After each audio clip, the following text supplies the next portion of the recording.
congratulations on the Virtus because we all have been waiting for Virtus to come to Kerala, Yes. and finally it's here. So about the Virtus, what is your expectation? I heard you telling 500 cars. So are you really expecting that much?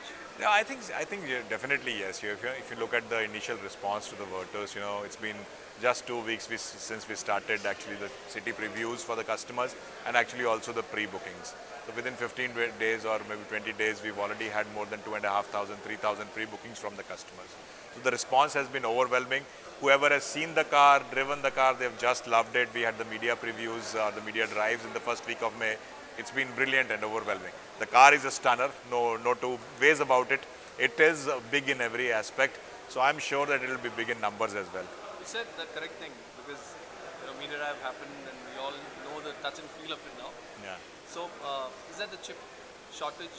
Is it troubling your It senses? definitely is. It definitely is because in terms of planning stability, that has been lacking for almost 1.5 years now. And the expectation was that in the second quarter or at least the second half of the year, it will become better. But the situation has only worsened, because two different crises again hit the world with the Ukraine thing and then now the lockdowns in China. So the supply situation is still tight, and I think it will continue to be tight for the rest of the year. So that definitely is something which is always a sword hanging on your head in terms of what is the visibility. But as the Virtus is concerned, I think the whole company has been behind us to make sure that we have adequate number of cars available at the time of launch. So I think by the time we launch, we should be able to satisfy most of the customer bookings that we have. The launch is happening on the 9th, by the way. Yes, on the 9th of June, yes. So one more thing, some of the manufacturers are thinking, okay, chip shortage hai, so they are, as we all know and you have mentioned that mostly it goes to the electronic part or the electrical part, Yeah. like the music system or Yeah. the entertainment system we call it as. Yeah. Do you have any plans to change the music system to some of the other So brands? currently no, currently both the Taigun and the Virtus continue with the standard, the 10-inch in our, high lines, in the top lines, in the GT, and the smaller one in the comfort line. They will continue to do so. Our production for the next month is also with these music systems, so that will continue. But at the end of the day, if the chip shortage continues like this and it does affect our ability to produce cars, then we will have to weigh in whether to produce cars or to actually, make a feature reduction or go with another option of a music system. So that's a call where we will take. We will cross that bridge when we come to it. As of now, for the next 1 or 2 months, we have it. So, yes, and about the current future. Current future is what we talk about, the electric. Yeah. Because we have a lot of electric, the whole system we have the whole facility. We have the cars also. When Yeah. you look at the international market. Why no electric car in India till now? From us, you Yeah. mean? No, I think you have to look at it from not only from the Volkswagen brand point of view. We are a part of the larger Volkswagen group. So our group brands have already introduced electric cars in India, whether it is Audi or Porsche. So that is the kind of top-down strategy I think which we are following. Maybe you ask this question because other manufacturers who do not have such brands in their portfolio as a group are forced to launch from there in the premium range. Whereas we, being part of a larger group, actually are also following a top-down approach with our, the luxury brands first introducing the cars. They have received great response for it, which is very encouraging. And it also gives us a lot of learning in terms of what kind of adaptations, what kind of customer sets, what kind of challenges you could face in electrification when you go towards the mass volume. So that's the strategy definitely. You're going to wait till all the issues. Yes, no, it's not about issues. It's about preparing the ecosystem externally and internally as well. Externally, when I say, it is about finding out what kind of charging infrastructure is required, what kind of conditions we might need to adapt our cars to, and internally also you need to prepare your back-end support, your technical support. So all of that, this is an opportunity for us to learn, and will pave the way for mass electrification from us. When the infrastructure becomes like really good in India, Volkswagen will No, have an electric car. I think that is also a misnomer, because in India it doesn't, A doesn't follow or B doesn't follow A. A and B go together. So I think like you saw with the digitalization. Yeah, to put it that mildly. But if you see from digitalization and how the mobile economy picked up, there were parallel developments in infrastructure. So that is the kind of path I see in electrification as well happening. We won't be able to wait for the entire thing to be perfect before we introduce the cars. So we'll have to work on multiple fronts together. Volkswagen, welcome to India. So anyways, next thing is we've been hearing about the Mahindra Volkswagen, Yeah. uh, you know, joining hands for the EV. So is that the new strategy which you have in front of you?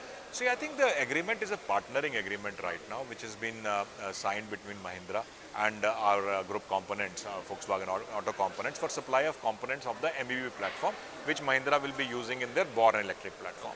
So it's a partnering agreement where the rules of, exploring the scope of this partnership have been set, but the rules, or there are non-binding rules for supply as of now. So by end of this year, you will know the exact details of what the partnership means. So that partnership will be on, the Yes, talks for are on. component supply, of course, for exploring the possibility and the scope, the partnership is definitely on. Yeah. Anyways, all the very best for the new purchase, and hopefully I will also drive for a longer time, Yes. not just the media drives. Yeah. And I'm doing a lot of drive with this, and Okay. with the Taigun also, and looking forward for the 1.5 to come to Kerala and have more cars here. Because I know that chip issues are getting the 1.5 is probably less, but definitely it will all come in our way. Yeah, surely, why not? Yeah. So what do you have to say about the 1.5 engine which the purchase has? It's a brilliant engine. You said it yourself. So, there's no two ways about it. There's nothing like that in the market. The 1.5 liter engine with a DSG combination is something which is very unique. Nobody else has it. And I think that's one of our strengths. We promised a fun to drive experience. We promised global technologies, and we bring them always. So definitely not much more to say about the engine and the car itself. But I think, yes, you also have to consider that when you go to the 1.5 and DSG combination, you have to also keep in mind the price points. Okay, so it is very easy to go bullish and say that we will supply 50%, 60%, but that's not the kind of share I think which the market is willing to take. So the whole idea is to also make sure that the 1 liter, which by the way is in a brilliant engine itself, right? The 1 liter with the automatic, the torque converter automatic or the manual transmission is a brilliant combination, and customers are actually moving towards that because it offers so much to the customer. Similar features as the 1.5, similar power delivery, so it's a powerful combination in itself. It's all 1 liter is fun. Yeah. 1.5 is more fun. Is more fun, yes, definitely. So there was the Polo. Everybody wants a Polo. Everybody. When I talk, a lot of people call me and say, "Okay, can I get a Polo, or can you just tell whether we can have a Polo?" Yeah. What about it? So I have to call up and ask you, "Can I have a Polo?" No, again, there's no two way about it. It has been a much loved car, a much revered car. It's a legend in itself. Yeah. I think whatever situation we are in as a brand, it has basically built the brand in India. Volkswagen has always been synonymous in India, at least with the Polo. So that's the kind of strength it has given us. What it has also given me is more than 300,000 customers who just love the car, and because of the car, they love the brand as well. So that is an opportunity for now to make sure that these more than 300,000 customers now enjoy the next generation of cars with the Taigun and the Virtus. With the Virtus and the Taigun, these customers now have a chance to grow within the brand. And by growing within the brand, they also get many more customers who have never actually enjoyed our cars also into the fold. So the Polo definitely is the base of our success, which we will build on with the new cars. But is there any chance of coming back? See, again, because that segment is very waiting. yeah, the Polo's not there. I think so. And if I may say so, the Polo actually created the premium hatchback segment. So I know what you mean, and I know what the customers expect. But frankly speaking, if I have to answer a question, currently we do not have to reintroduce the new global generation Polo. But having said that, if you look at the Polo, new generation Polo, which is available globally, it is based on the same platform. If it makes business sense for us, if it makes business sense for customers, why not? That is what I would like to believe. End of the day, it's all about business. It is about business, and good cars. It's all about the rules that exist currently. The new global Polo is more than 4 meters long. Okay, so to bring it under sub 4 meters is an investment with the pricing of which will not be justified. Yeah, so that's the worry, or that's the constraint that we have. But if the regulatory environment changes, if the conditions are better, why not? Anyways, a lot of thoughts behind this, a lot of thoughts for the customers to think about. Anyways, all the very best. 2 cars you have right now, Taigun and the Virtus. And the third one, Tiguan as well. Tiguan. Yes. Yes, Tiguan. When the segment, maybe Yeah. people are looking forward to this. And more electrics also coming up. So anyways, all the very best, sir. Thank you so much. Thank you. Very great talking to you. Thanks.